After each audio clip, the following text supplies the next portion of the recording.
There will be there will be no longer a Nord Stream 2. We will bring an end to it. How will you do that exactly? Since the project and control of the project is within Germany's control. We will, I promise you, we'll be able to do it. This is my video update on this Thursday morning, August the 15th. Let's talk about some news. And let's start things off with the Wall Street Journal article that came out yesterday on Nord Stream.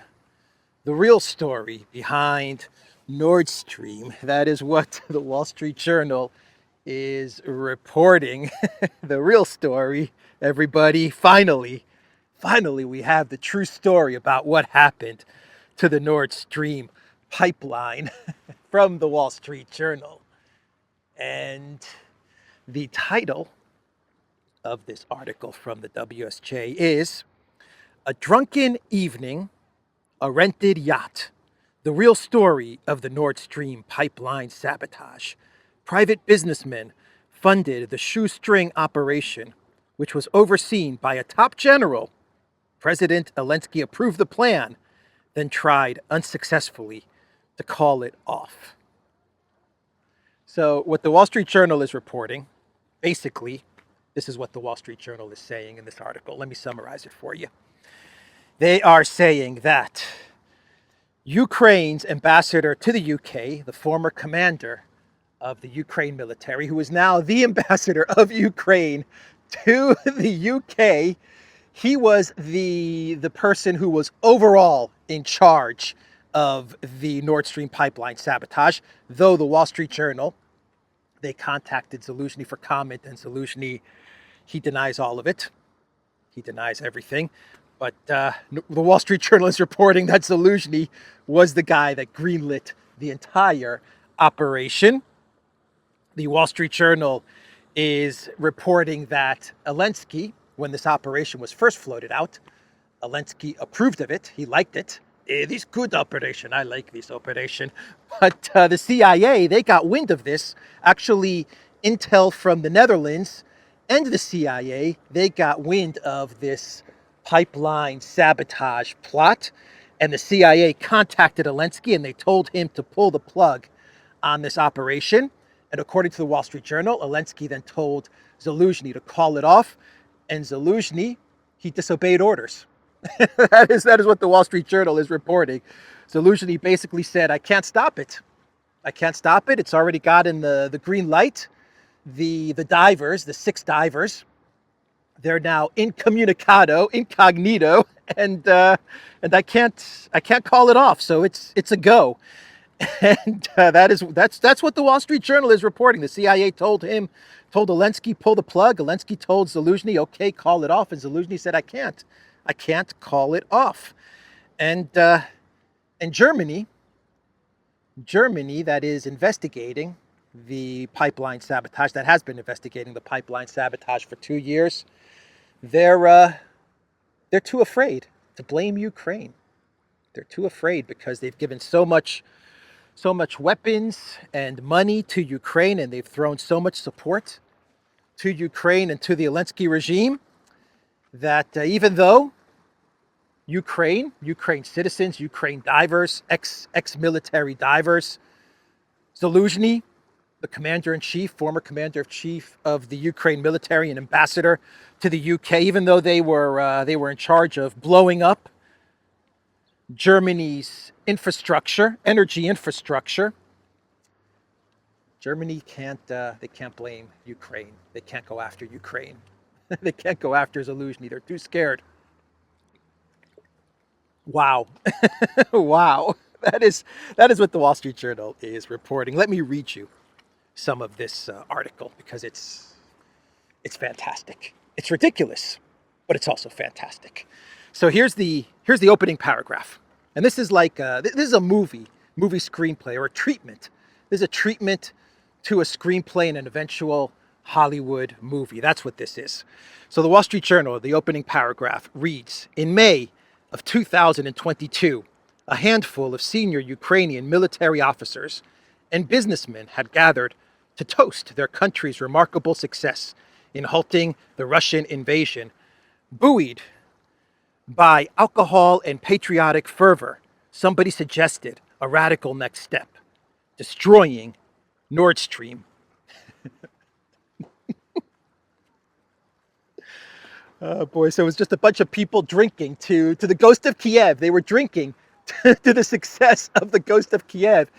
And these drunken Ukraine officials and these military officials, as they were getting drunk, toasting to the great Kherson counteroffensive, the great Kharkiv counteroffensive, and the ghost of Kiev and the Zaporozhye Avenger, Snake Island. They said, you know what would be even better than Snake Island? If we blew up the Nord Stream pipeline. That is what the Wall Street Journal is going with. So the next paragraph reads, now for the first time, the outlines of the real story can be told. The Ukrainian operation cost around $300,000, according to people who participated in it. It involved a small rented yacht with a 6-member crew, including trained civilian divers. One was a woman whose presence helped create the illusion they were a group of friends on a pleasure cruise. On a 3-hour tour, the Gilligan and Skipper, the Professor, Marianne, and Ginger. The Professor, Marianne, Ginger, the millionaire and his wife, however the song goes for Gilligan's Island. A 3-hour tour. But this was a pleasure cruise, according to the Wall Street Journal. That's why they included a woman diver. They wanted to give the impression, the illusion that this was a pleasure cruise. Wow, wow. This is so ridiculous, man. It's ridiculous. It's ridiculous, but it's fantastic. So what else does the article say? They say Elensky approved the plan. Yep, and the CIA learned of it and asked him to pull the plug. He ordered a halt. Zaluzhny was leading the effort and ignored Elensky's order to halt the operation. I said that. A German official who's familiar with the investigation said, and I quote, an attack of this scale is a sufficient reason to trigger the collective defense clause of NATO, but our critical infrastructure was blown up by a country that we support with massive weapons, shipments, and billions in cash. Can you imagine if Russia blew up Nord Stream? We would be in World War III, without a doubt. If these were Russian divers, we would be in World War III. But here you have a German official who's in the know on the investigation, and he just comes out and says it to the Wall Street Journal. This would be NATO Article 5, but we can't because we support Ukraine. Unconditional, man. Unconditional love for Ukraine. That is what Germany has given Ukraine. So embarrassing for Germany. This is really so embarrassing for Germany. Sometimes I think articles like this from the Wall Street Journal are meant more to embarrass and humiliate Germany than to do anything else. Anyway, the article then says, and this is the cherry on top of this shit cake. The article says German investigators had one lucky break. In rushing to leave Germany, the sabotage crew neglected to wash the Andromeda, allowing German detectives to find traces of explosives, fingerprints, and DNA samples of the crew. The only thing missing from this part of the Wall Street Journal article is saying that the crew members left their passports on the Andromeda yacht and their telephone numbers to contact them. If you locate my passports, please call this number. The German investigators, they caught a lucky break. You know, they didn't wash down the Andromeda yacht. Anyway, that's the Wall Street Journal article, which reveals the real story behind the Nord Stream pipeline sabotage. Isn't it interesting that one of the divers, like the head diver in charge of all of this, has the name Volodymyr Z, or goes by Volodymyr Z, Vladimir Z? Isn't that interesting? The name that they chose for this guy. Maybe it is his real name, but maybe this is a chosen name in order to get the citizens of Germany, or the citizens of the collective West, used to hearing the name Volodymyr Z associated with a terrible attack like the Nord Stream pipeline sabotage. Maybe this is some sort of mind trick, psychological mind trick, because they're going to dump Elensky very soon, so they want to connect Elensky's name with a horrible act of terror. Maybe they're playing like a mind trick on us. That's why they went with the name Volodymyr Z. So as people read the information about the Nord Stream pipeline sabotage, and they read that the head diver goes by the name Volodymyr Z, who the German authorities are now trying to find, but allegedly he left Poland and now he's back in Ukraine, and the German authorities, they just can't extradite this guy. But he goes by the name Volodymyr Z. And so people will read the article and they'll say Volodymyr Z blew up Nord Stream, and then in a month or two, the mainstream media is going to turn on Volodymyr Elensky, and you create this association between Nord Stream and Elensky. Maybe that's what they're trying to do by going with this name. Anyway, that's Nord Stream, everybody. And since we're on the topic of Elensky, he had a meeting with his security officials and with Syrskyi. And the reports from Kiev are that Elensky is ready to build a buffer zone, to create a buffer zone in Kursk. He's ready to appoint administrative officials in the Kursk region, civilian administrative officials from Ukraine, so they can administer the Ukraine's gains in Russian territory, and then create a buffer zone. that is what Elensky is talking about. That's how well the Ukraine military is doing in its Kursk operation. They continue to advance, according to these reports, from mostly from Ukraine media and from Elensky himself, from his statements. They continue to advance in Kursk, capturing village after village. And now Elensky is talking about creating civilian administration for the Kursk region, and then creating a buffer zone. It's nonsense, man. It's nonsense. Elensky continues to ask for long-range missiles. He's begging for long-range missiles, and he's saying, look at how well we're doing in Kursk. I should be rewarded with long-range missiles. That's pretty much what he's saying. That's pretty much the argument that Elensky is making now to the collective West. He wants those long-range missiles so he could threaten the Kursk nuclear power plant. That's why he wants the long-range missiles. But yeah, a buffer zone, huh? A buffer zone in Kursk. So let's go with the argument. Let's go with the narrative that Ukraine really is advancing in Kursk. Let's go with it for a bit. Say Ukraine is making gains in Russian territory, and they really are going to try and build a buffer zone. Where exactly is Ukraine going to advance towards? They can't make it to the Kursk NPP. That's obvious now. So where exactly are they going to advance towards? And how are they going to advance deeper into Russian territory without any air support? I mean, Lindsey Graham was in Kiev the other day asking people if they know how to fly F-16s. Do you know how to fly an F-16? Do you know how to fly an F-16? We need people to fly F-16s. That's what Lindsey Graham was saying the other day to the media when he was in Kiev. So they have no F-16s. They don't have any air support. How are they going to advance further into Russian territory? And we know that they don't have any soldiers either, because the Financial Times, the Wall Street Journal, Politico, the New York Times, the Washington Post, they've all said that Ukraine has had to pull soldiers from Donbass in order to send them to Kursk. So we know they don't have soldiers to consolidate whatever gains they've made, to administer the territory that they've allegedly captured and is under their control. How are they going to deal with the logistics, with the supply lines as they advance further into Russian territory?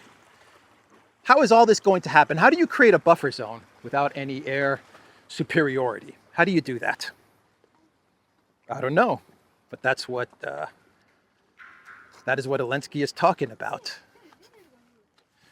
Creating a buffer zone with no air force. And Russia's just going to allow them to do this. The Russian Air Force is just going to allow them to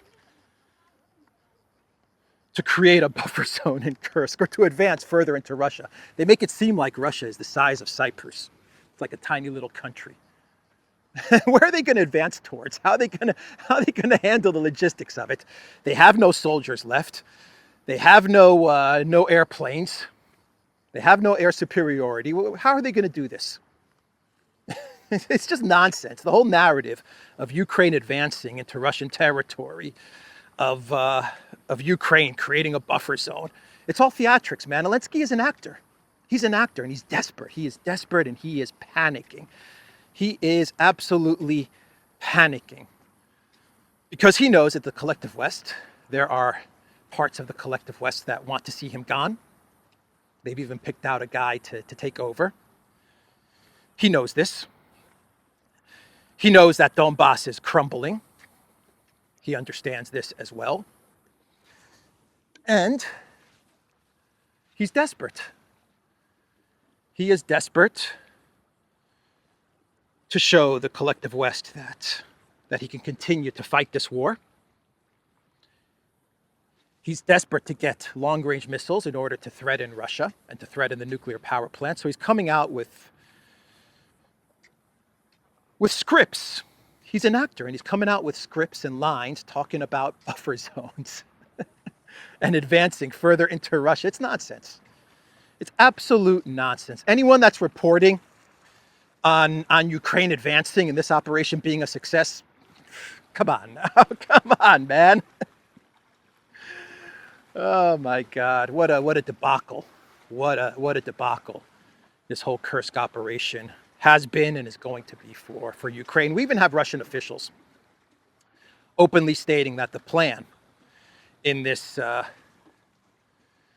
operation was, one, to capture the Kursk NPP, or to threaten the Kursk NPP, and number two was to try and divert Russian forces away from Donbass. And neither of these objectives has worked out. Ukraine has completely failed, and now they're stuck. Now their soldiers, about 10,000 in this entire operation, are stuck. And Syrskyi, there are reports that Elensky has ordered Syrskyi to hold on to Kursk at least until the elections, until November 2024, the US elections. He is telling Syrskyi, just hold on to it as best you can, for dear life, because that's what we're talking about when we're talking about this Kursk operation. We're talking about Elensky's power, Elensky's presidency, Elensky's life is all tied into this Kursk operation. So he's telling Syrskyi, do whatever you can to hold on to Kursk and to keep this narrative, this script going. So that's the problem that Elensky and Ukraine find themselves in. And Donbass is crumbling, man. It is crumbling. Pokrovsk, which is going to be the next big city, town, village to fall in Ukraine. That's going to be huge for Russia, because Pokrovsk is one of the key areas where Ukraine is getting supplied. It's a key railway supply line as well. And Chasov Yar is going to fall as well. And Elensky sees all of this. He understands that Donbass is going to crumble. Once Pokrovsk and Chasov Yar fall, then it's just a domino, and everything starts to collapse around Donbass. So maybe he was hoping that he could divert Russian troops from these areas to Kursk, but it didn't happen. Russia diverted a very small amount of resources to Kursk, a very small amount.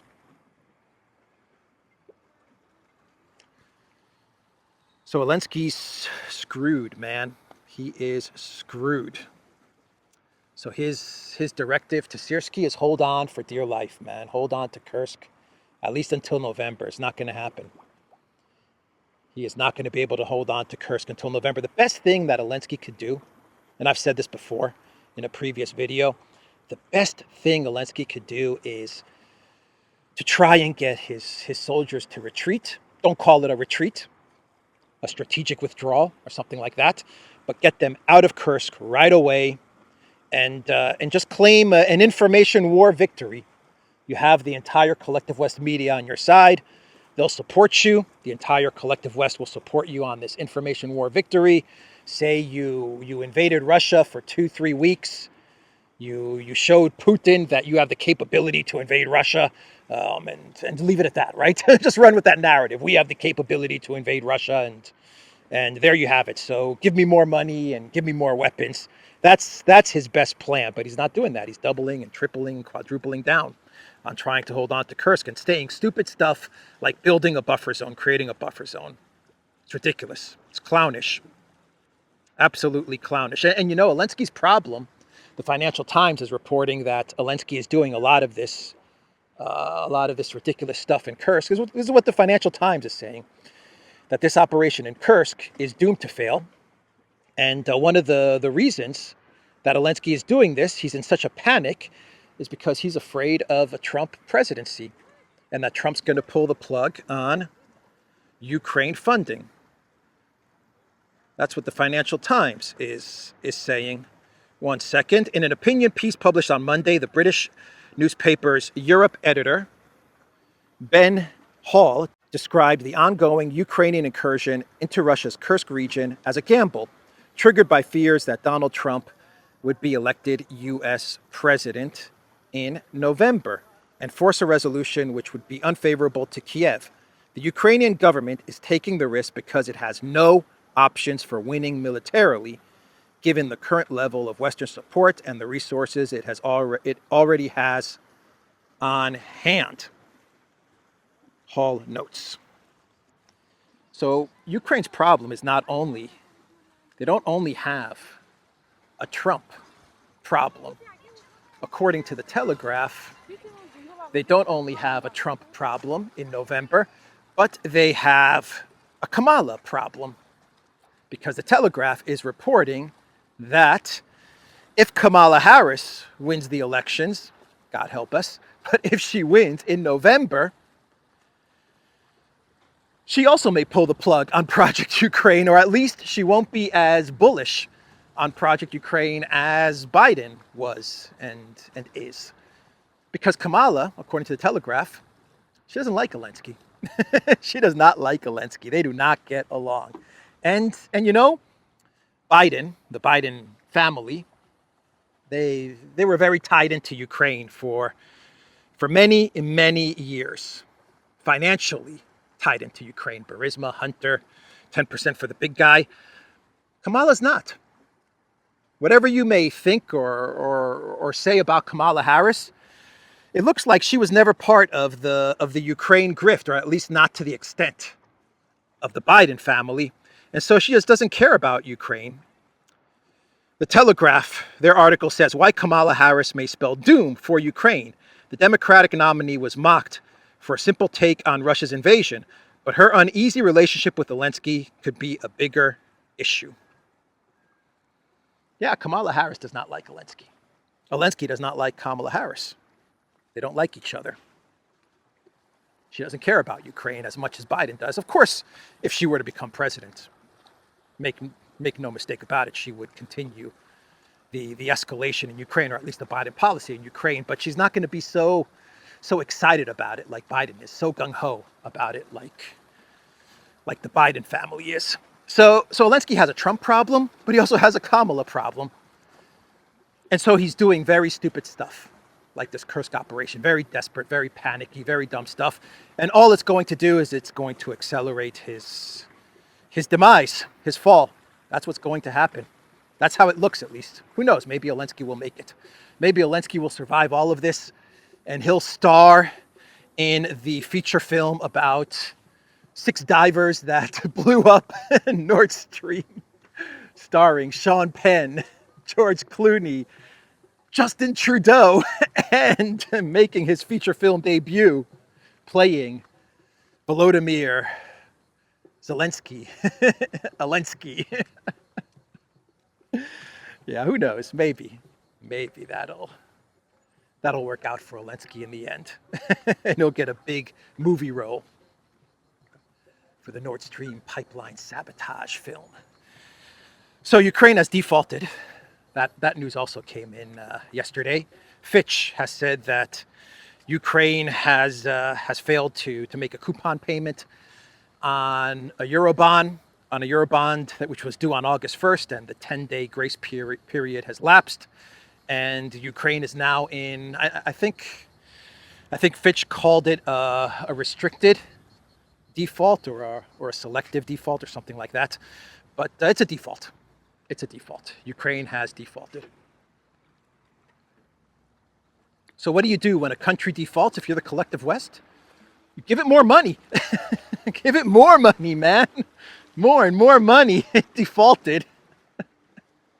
Ukraine's good for it, right? Yeah, of course they're good for it. So the European Union, they're gonna give Ukraine another 50 billion. Actually, 100 billion, I think the EU has budgeted for Ukraine, even though it failed to pay its Eurobond coupon. They'll still give it a good 150 billion more, because yeah, they'll pay Europe back, right? Wrong. Anyway, that is news that came yesterday. And do I have any more stories to talk about? Well, Ukraine's economy is in default. The German economy is just doing a little bit better. Just a little bit better. Habeck, the vice chancellor, the economic minister, and the technology minister, and whatever other positions Habeck holds in the German government. The person who's really running Germany, Robert Habeck from the Greens, he is saying that Germany's economy is a complete mess. Germany's economic crisis is deepening. The country's GDP contracted in the second quarter of this year, official statistics suggest. The minister's comments, Habeck's comments, followed the release of the indicator that suggested a steep decline in Germany's economic expectations. The economic crisis is becoming more and more entrenched at a level of stagnation, Bild quoted Habeck as saying.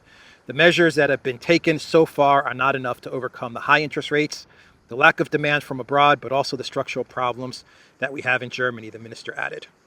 Habeck forgot to say that Germany's economic problems comes from its sanctions on Russia and the fact that 6 guys in a yacht named the Andromeda blew up the Nord Stream pipeline. Habeck doesn't want to talk about that, does he? Oh boy. Germany, man. Next to Ukraine, in this entire Project Ukraine story, next to Ukraine, Germany is without a doubt the big loser in all of this. So that's Habeck talking about Germany's economic problems, which will not and cannot get resolved, not without Russia, not without cheap, reliable, dependable, accessible Russian resources. Right next door to Germany. Without Russia, the German economy is cooked, man. It is cooked. So let's do some clown worlds, and we will wrap this video up. And the first clown world, well, of course, it is the parade at the Bagram Air Base in Afghanistan.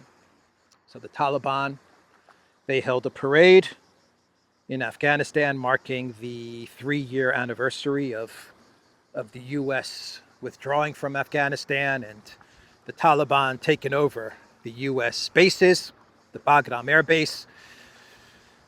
What did the Taliban get? Was it 85 billion, I think, in U.S. weapons that were just left behind? And the parade, the clown world part of the story, is that the parade actually featured the weapons that the Taliban inherited from the U.S.'s withdrawal from Afghanistan. They were actually showcasing the U.S. weapons at this Taliban parade. So 21 years of Afghanistan, the invasion, the war, the occupation, the money, trillions and trillions spent in Afghanistan, the thousands and thousands of lives lost, and And it was about removing the Taliban, and you have a parade from the Taliban with 85 billion in US weapons. So that's the one story. The second story that I have is from Lithuania. From Lithuania, the foreign minister, according to reports from media in the region, the foreign minister, Mr. Landsbergis of Lithuania, is suspected of buying a villa in Greece just before the outbreak of the Ukraine conflict so he could escape if the hostilities spilled over. So this guy's been one of the most hawkish supporters of Ukraine and escalation with Russia. I mean, this guy talks a whole lot of smack about Russia, about defeating Russia, about destroying Russia, about escalating the war in Ukraine. The foreign minister of Lithuania, this guy is just as hawkish as Annalena and Kaya Kallas when it comes to Project Ukraine. I mean, a real tough guy, right? But he bought a house, a villa in Greece, and he was going to escape to that villa, according to reports and according to accusations that have been made by opposition parliament members in Lithuania. Lithuanian opposition MPs have accused the country's foreign minister, Gabrielius Landsbergis, of making preparations to flee the country right before the Russia-Ukraine conflict broke out in 2022. In the event the hostilities were to spill over, several news outlets have reported. The accusations come after Lithuanian media reported last week that in February 2022, just before the fighting between Moscow and Kiev broke out, Landsbergis, his wife, made an advance payment of 250,000 euros, $273,000 on a luxury villa on a Greek island. According to the news outlet Lietuvos Rytas, the property in question includes a 313 square meter house with 2 terraces and a 23 square meter guest house. Both Lithuanian and Greek flags have reportedly been seen on the grounds of the villa, which is said to be hidden from prying eyes behind a tall fence. Man, where do these politicians get all of this money to buy all of these homes, man? I mean, we know. We know where they get this money to buy all of these homes, but bro, man. Ridiculous, man. Crazy. Politicians buying homes in Greece, villas in Greece, on Greek islands, in Cyprus, all around Cyprus, where I am right now. Buying homes left and right, villas. They're driving up the price for normal folks, driving up the real estate prices so that normal Greek and Cypriot citizens are priced out of buying property or homes on their own, in their own country, on their own island. Man. So yeah, tough guy, foreign minister of Lithuania was scared about Russia coming to Lithuania when the special military operation started, and he was going to Audi 5000. He was going to bolt from Lithuania and live on a Greek island. He hasn't commented on this story yet, so let's see what he says. Maybe this is fake news, who knows? But opposition parliament members are accusing him of this, so it sounds pretty legit. And one more story from Politico. German authorities suspect water supply sabotage on military base. Wow, what happened there? In Germany, the water supply at a base next to the Cologne airport is showing unusual values, a German military spokesperson said. A sabotage of the water supply on a German military base. I know who did it. No need to investigate. We know it. It was a guy named Volodymyr Z and 5 other divers, including one woman, in the mix. And they messed around with the water supply. I wouldn't be surprised if a certain ambassador in the UK was in charge of this operation to mess around with this German military base's water supply. I'm just joking, man. I'm joking. But yeah, another sabotage in Germany. Man. Anyway, that's the video, everybody. TheDuran.locals.com. We are on Rumble, ODYSEE, BitChute, Telegram, Rockfin, and Twitter X. Go to the Duran shop, pick up some merch, maybe a reverse gear hat. That's what I'm wearing today. Or our new Duran t-shirts with flags on the sleeve. And these are so nice. Very cool t-shirts, great quality as well. I will put a link in the description box down below. Take care.